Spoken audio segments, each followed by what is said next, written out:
আসসালামু আলাইকুম প্রিয় দর্শক, আশা করি সকলে অনেক বেশি ভালো আছেন। অনেকেই জানতে চান যে ১ মাস বয়সী ফার্মি মুরগির বাচ্চার দাম কেমন হয়?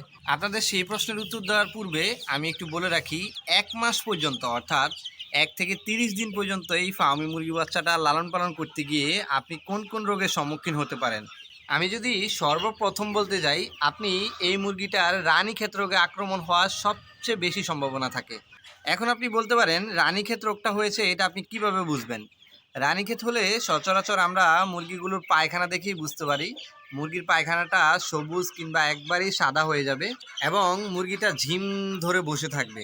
এরপর আসা যাক দ্বিতীয়ত, এই মুরগিটার আমাশা হতে পারে সেটা রক্ত আমাশা।